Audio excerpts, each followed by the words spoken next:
Government agencies cracking down on counterfeit goods in Ley. LLG President concerned about delays in ward councillor allowances. And one of PNG's first women police officers reflects on 40 years of service. This is National MTV News with Neville Choi.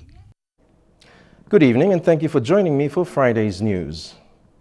3 government agencies have joined forces with the Moresby provincial government in a crackdown on counterfeit goods in Ley City.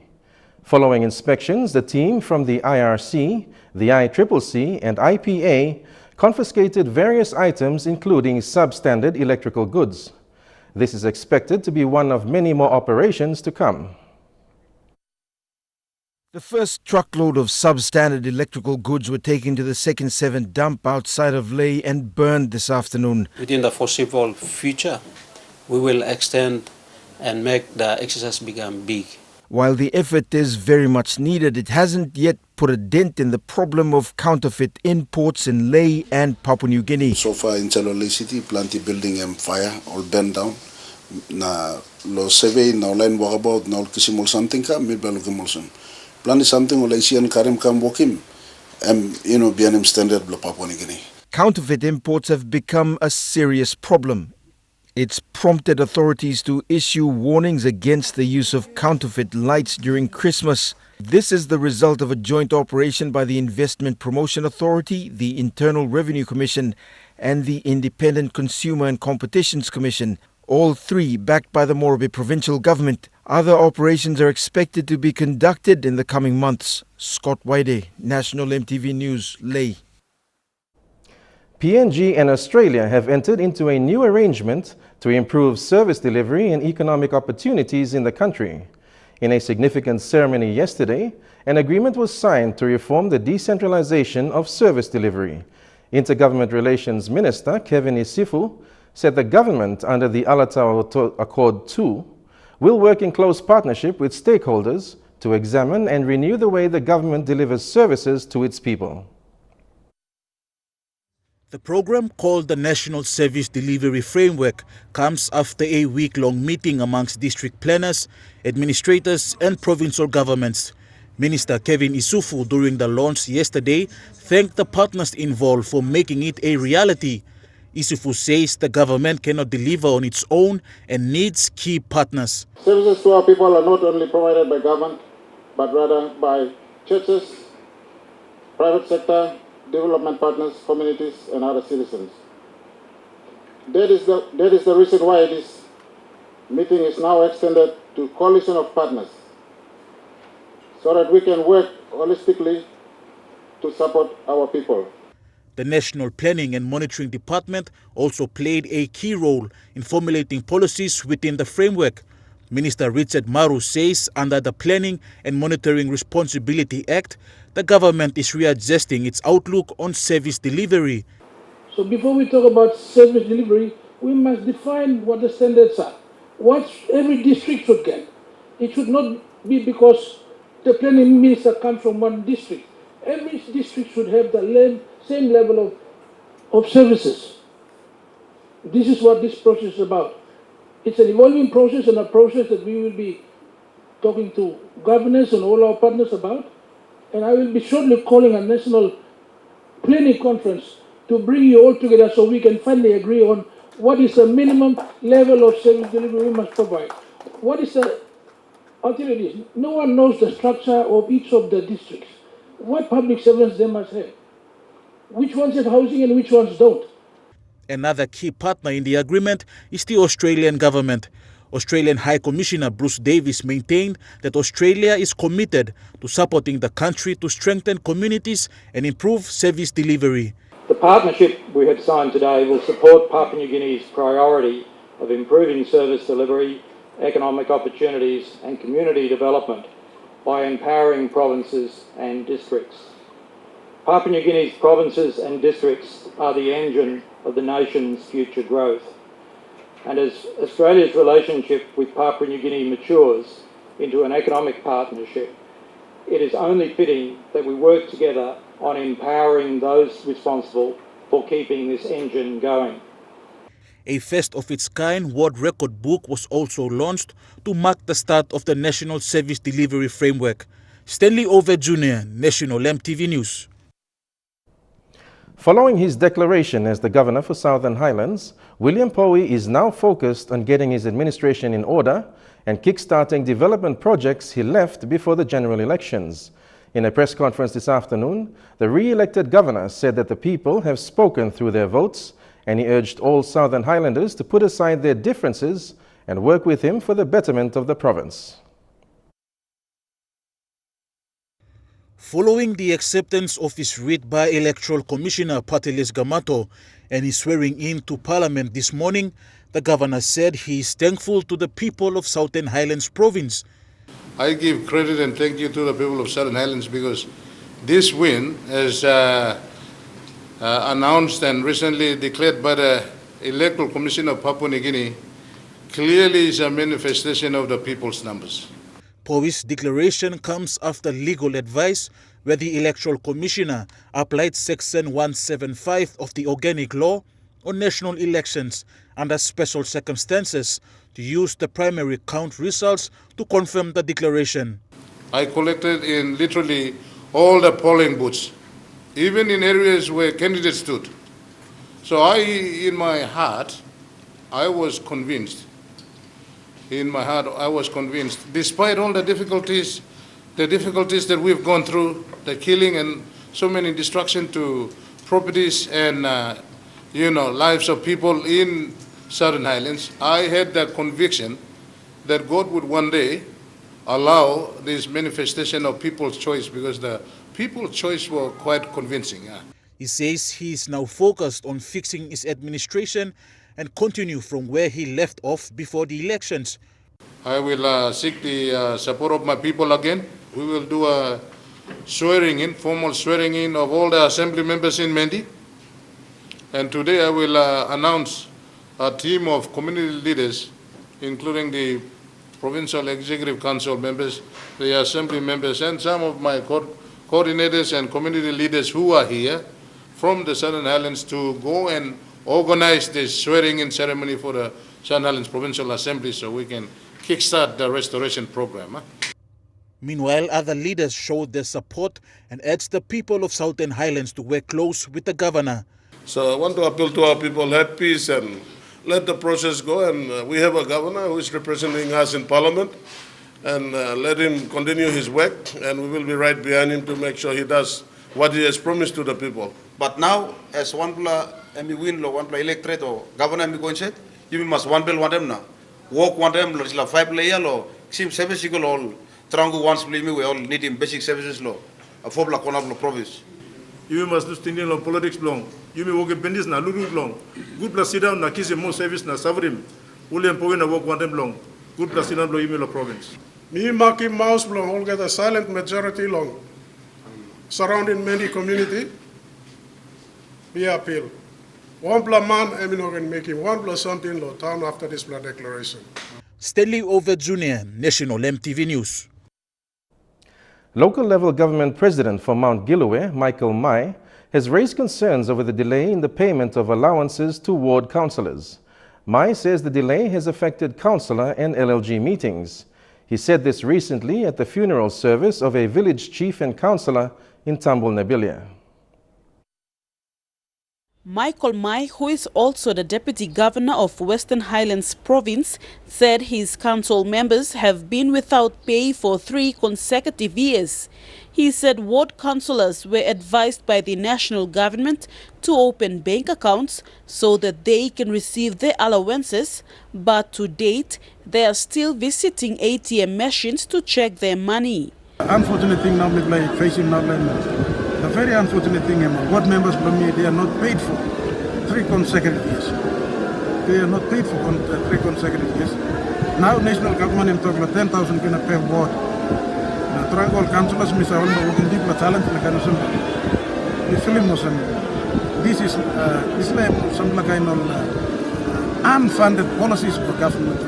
Mai and his LLG committees on Tuesday brought the body of one of their colleagues, late Councillor Gordon Kerowa, to his own village near Tambul Station. The committee explained to the grieving families that the local level government is not funded and has no money to compensate late Kerawa's hard work to the community. Mai told the grieving families that councillors work tirelessly with no allowances. He said the proposed 500,000 kina for LLGs and 10,000 kina for ward councillors are just policies. He questioned when it will be implemented. Time is coming up now. Before so, right? Now coming up. I'm talking advising councillors opening accounts and something. Councillors opening for 3 consecutive years.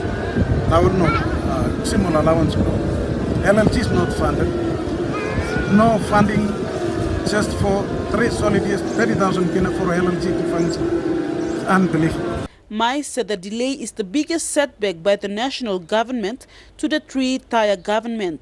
Less than 8 months remain for the next council election, and Mai said the national government needs to address this issue on the floor of parliament.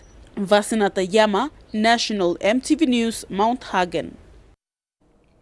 United States Ambassador Catherine Ebert-Gray has handed over the responsibility for HIV response activities in Madang to the provincial government after it started 10 years ago. The program, strengthening HIV/AIDS services for key populations, is funded under U.S. aid. FHI 360, a non-profit human development organization, implemented the program. The handing over ceremony signifies a 10-year partnership between the U.S. government and the Madang provincial government. United States Ambassador Catherine Ebert-Gray, including other U.S. dignitaries, were in Madang to officially hand over the 10-year HIV program. Also present during the occasion were representatives from the provincial government, Provincial Health Office, Modilon General Hospital, Voluntary Service Overseas, and people living with IAHMs. Ambassador Ebert-Gray says the occasion marks the success of the partnership between the U.S. and the Madang provincial government. It also acknowledged the ability of the provincial government to take charge of this important project and provide these important services to its citizens. We've learned that at the local level is where the greatest innovations occur. By providing local health, peer educators, community groups in outreach efforts, the program has been able to detect, refer, test, and care for patients and prevent loss, to follow up on patients at risk of abandoning their treatment. The program provides training and support to the Provincial Health Office for coordinating a response to HIV infections in the province. It also supports HIV prevention, primarily amongst key populations, including female sex workers, men who have sex with men and transgender, and individuals who are at risk of contracting HIV. The Modilon General Hospital, among others, also received support in providing HIV counseling and testing and sexually transmitted infections diagnosis. Over 4,000 were counseled and tested, and over 2,500 accessed STI services, while close to 750 have started treatment. This has been the result of your sincere efforts.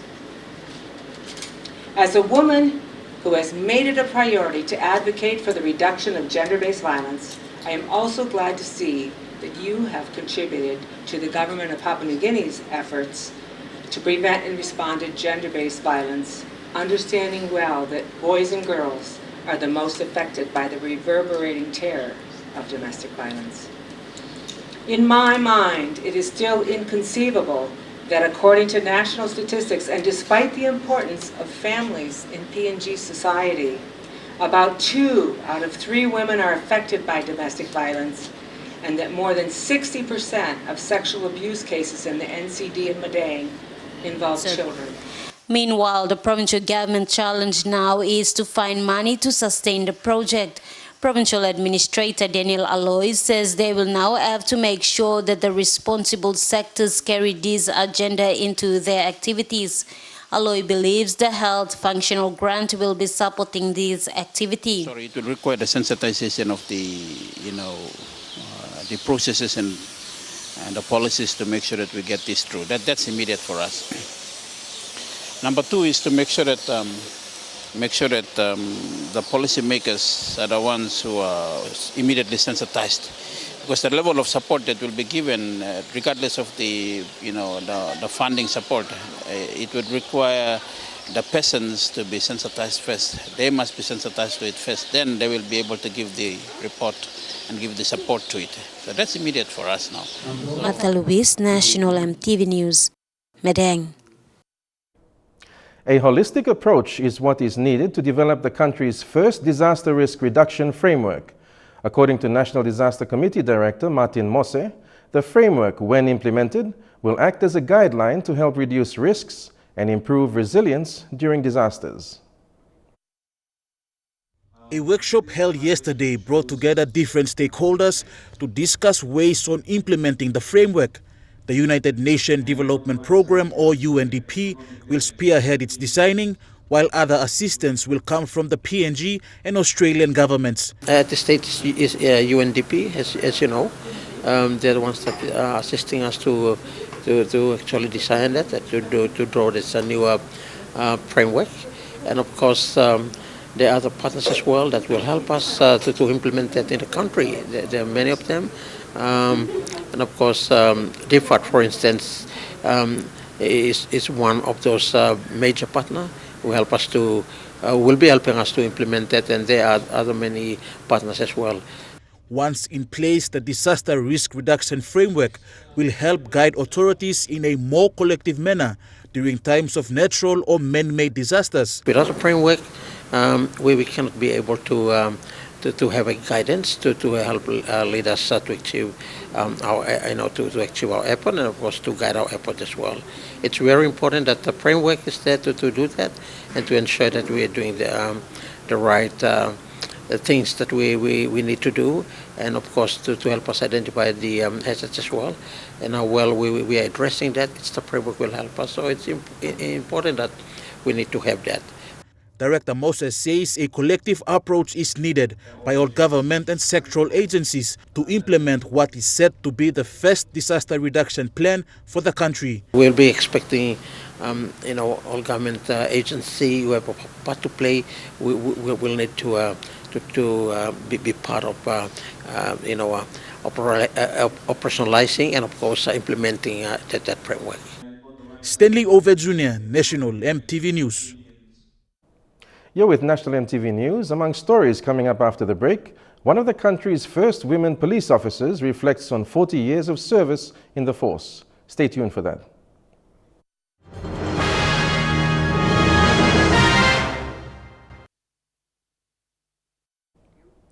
Welcome back to the news. As members of the Royal Papua New Guinea Constabulary celebrated Police Remembrance Day today, MTV lay journalist Lucy Kopana spoke to Chief Sergeant Maria Euga. She was one of the first Papua New Guinean women to be recruited into the police force along with 5 others.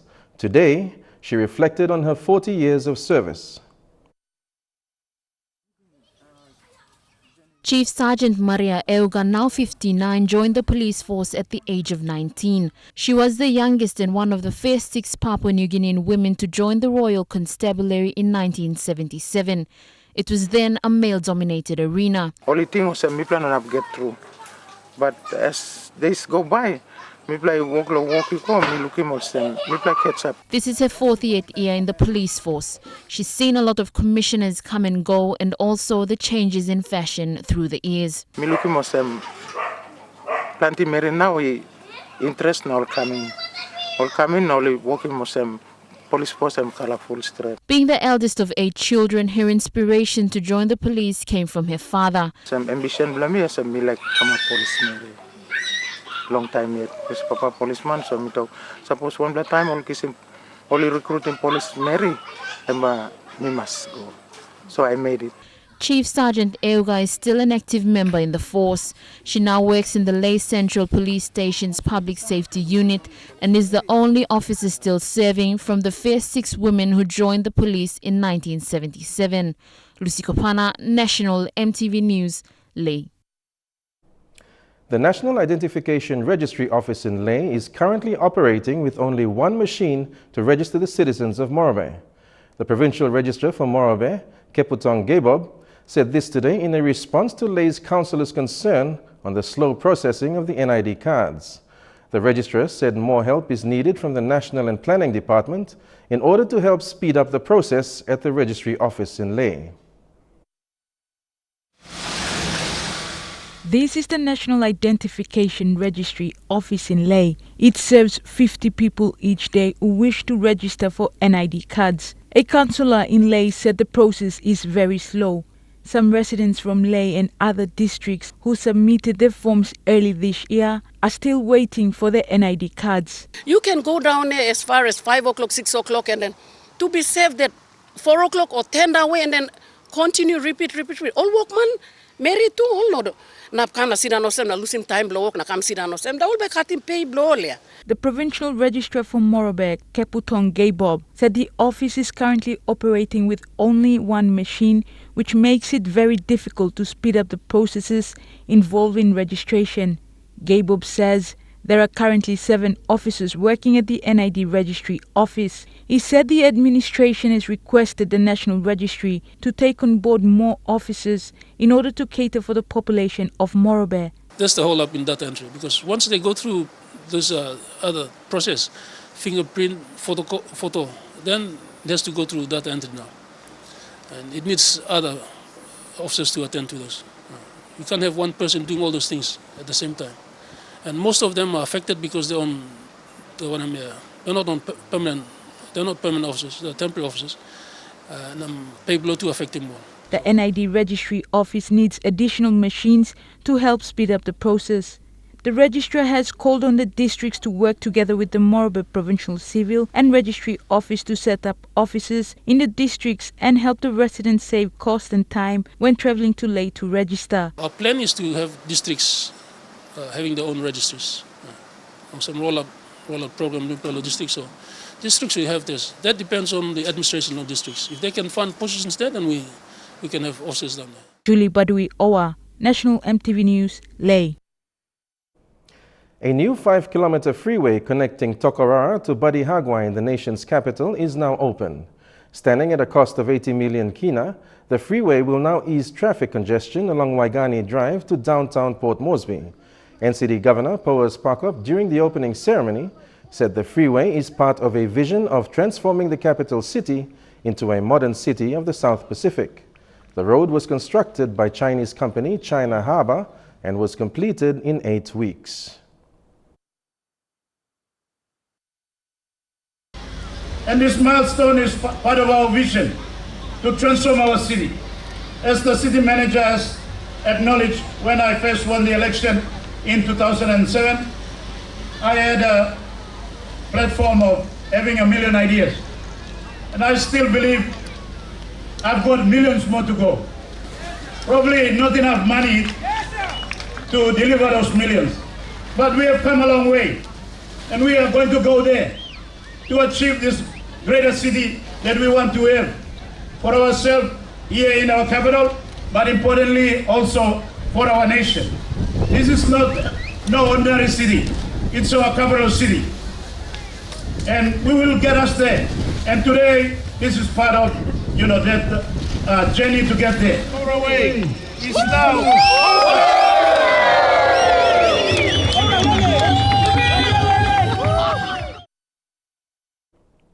Port Moresby City residents today flocked to the new Barakah Market hoping to secure vending spots.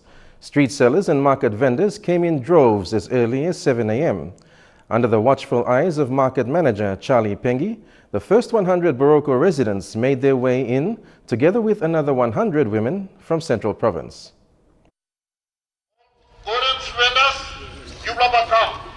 Originally built for central vegetable growers and street vendors, the new Barakah Market turned into a confusion this morning as sellers from other markets made their way to Barakah Market to secure a selling area.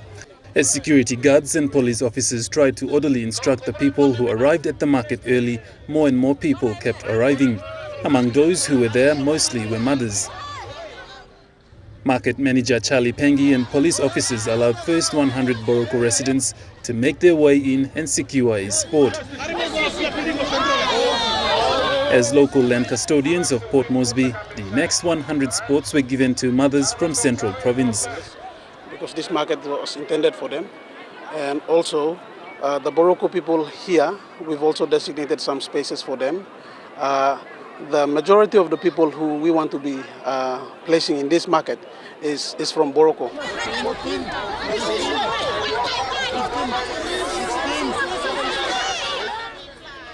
With a capacity enough to feed at least 700 sellers, Charlie says the main priority will go to vegetable sellers. Due to closure and overpopulation of Gordon's Market, Garden Hill Market, East Barakah and surrounding smaller markets, NCDC will work on building more markets to cater for the growing demands of vegetable and street sellers, also wanting to find suitable areas to sell their goods and produce. Because our point of, our main concern of having this relocation exercise is to ensure that those who are going to be displaced from Gordons, they are not affected, in a major way. While it was ready to open today, market and street vendors were asked to come by tomorrow when names to enter the market will be called out from a confirmed list. Godwin Eki, National, EMTV News. And now looking at our finance news, the Kina closed unchanged at $0.3125 in the interbank market. And at Bank South Pacific, your Kina was buying $0.305, $0.3844 Australian dollars, €0.255 and 33.92 Japanese yen. Looking at commodity prices at New York close, gold is trading lower, while coffee, cocoa and copper closed the day lower also. Copper closed higher, while palm oil and crude oil closed the day lower. And on the stock market, the Dow Jones closed at 40.49 points higher, the ASX closed at 9.51 points higher, and the All Ordinaries closed at 11.06 points higher. You're watching Friday's news. We'll be back with more after these messages.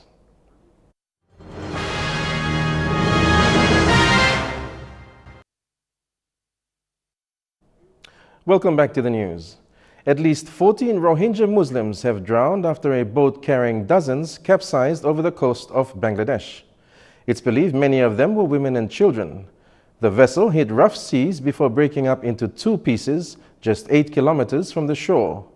Meanwhile, the United Nations has been accused over a series of failures in the lead-up to the current crisis in Myanmar. In the month since Rohingya Muslims first began fleeing into Bangladesh, the United Nations has been at the forefront of the response, delivering aid and making robust statements condemning the Burmese authorities. The situation remains, or seems, a textbook example of ethnic cleansing. But could and should the UN have done more before the killing and burning started? Caroline van der Nabila is a lawyer and aid worker, and between 2013 and 2015, she ran the office of the top United Nations official in Myanmar. This is her, Renata Desalian, a Canadian.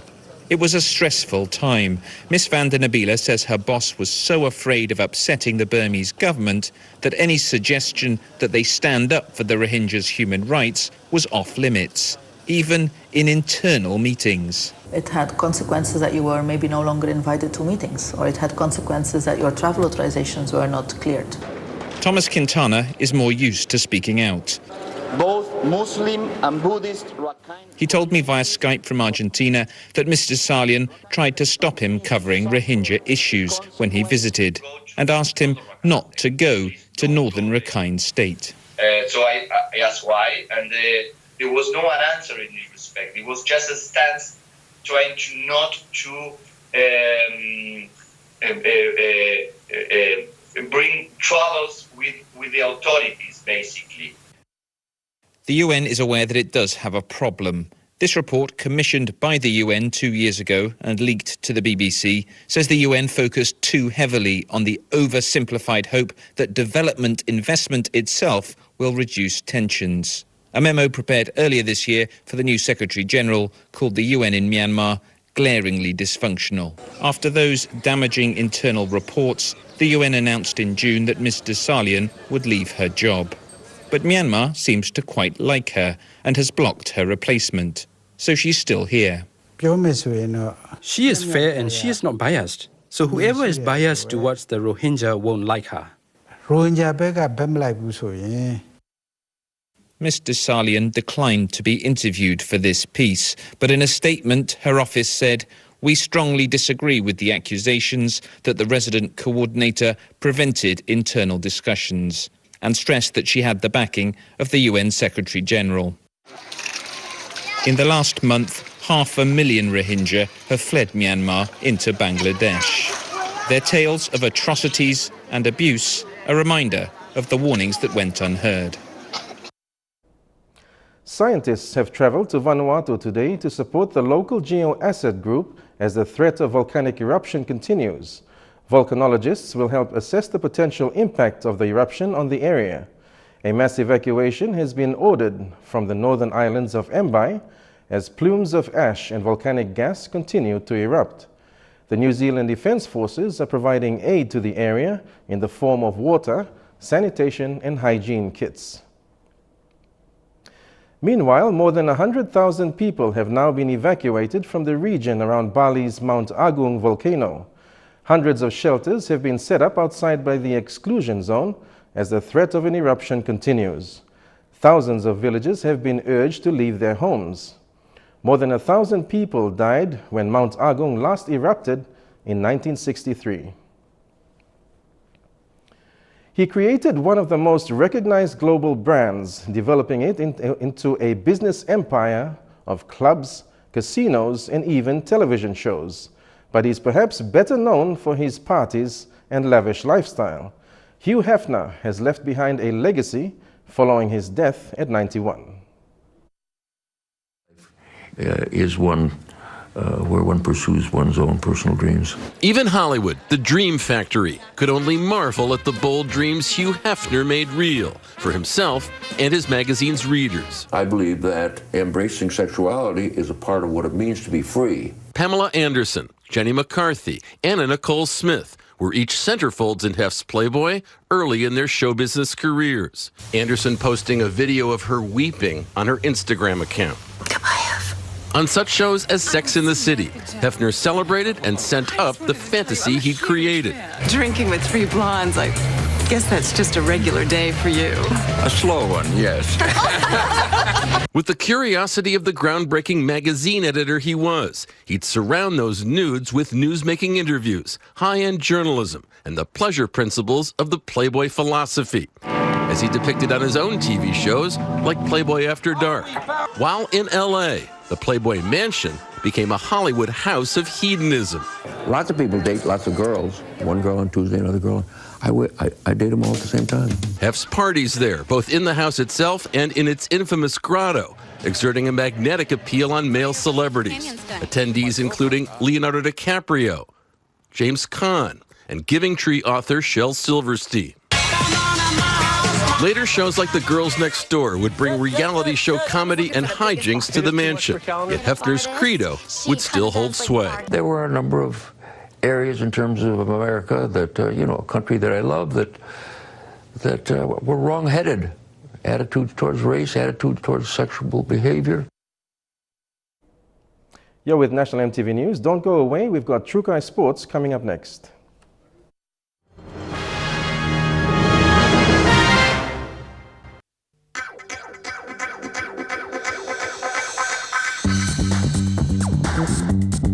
Trukai Sports.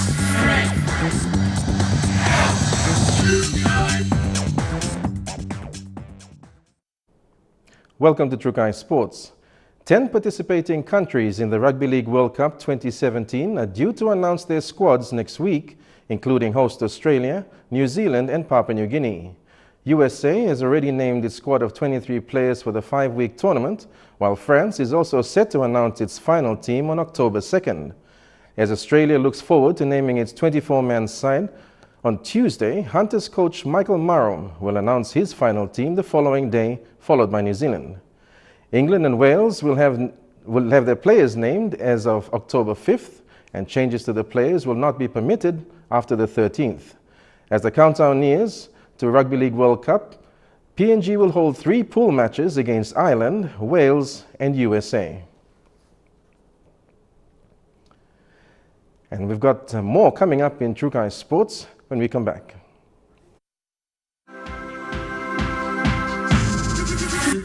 True Kai Sports. Welcome back to True Kai Sports. The PNG Hunters will represent Queensland in the NRL State Championship this Sunday against the Penrith Panthers. The two teams will play the curtain raiser before the main NRL Grand Final match between the North Queensland Cowboys and Melbourne Storm. PNG Hunters, who took on the Sunshine Coast Falcons in the Queensland Intrust Super Cup Grand Final, secured their spot to play in the NRL State Championship this Sunday.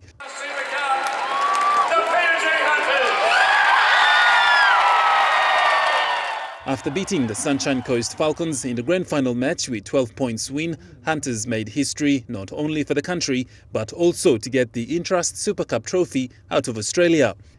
Hunters, who entered the Queensland Intrust Super Cup competition in 2013, took time, hard work, sweat and tears to finally get to where they are now. Positioned at the top of the ladder as premiers of 2017 Intrust Super Cup, for the first time, Hunters will not only represent PNG in the curtain raiser match, but also the whole of Queensland as they take on the Panthers of New South Wales in the state championship.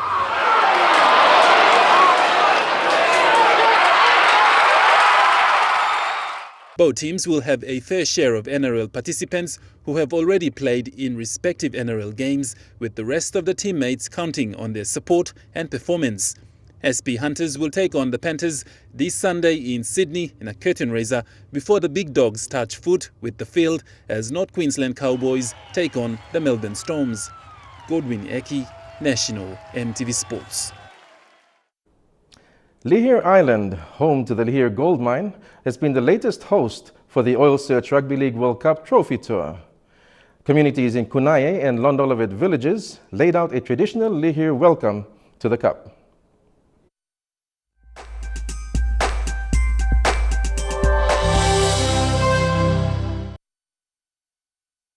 No welcome is complete without the Lihir Seaside Welcome. We are on the Oil Search Trophy Tour at Londolovet on the Lihir Island. Me play no got good plus something to give him. Makim community. We would like to appreciate what is happening in the island now. Families and fans lined up the roads to welcome the Paul Berrier Trophy, with children taking the forefront. Something blow well, but you play bring him come house to away. Some blow me play by no make him. Lo watch him it's a World Cup. I come up a few more days, 30 more days to come. It's an honor, a privilege lo community lo here Chuen village. Lo something you can put on live lo me play. We get a place line all come, at least they see, they touch. Lihir Island will be the last part of the new island province to be visited by the Oil Search Trophy Tour team. Oil Search and Lihir Gold Mine believe in diplomacy through sport, through the sport of rugby league. Harry Gimbari, National EMTV Sports. A wrap for True Kai Sports tonight. We'll have the weather details when we come back. True Kai Sports.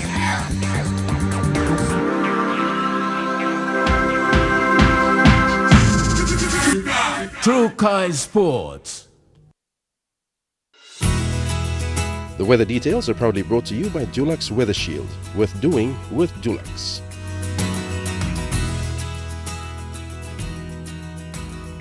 And a quick look at the weather for the next 24 hours. In the southern region only, all centers, a shower or two.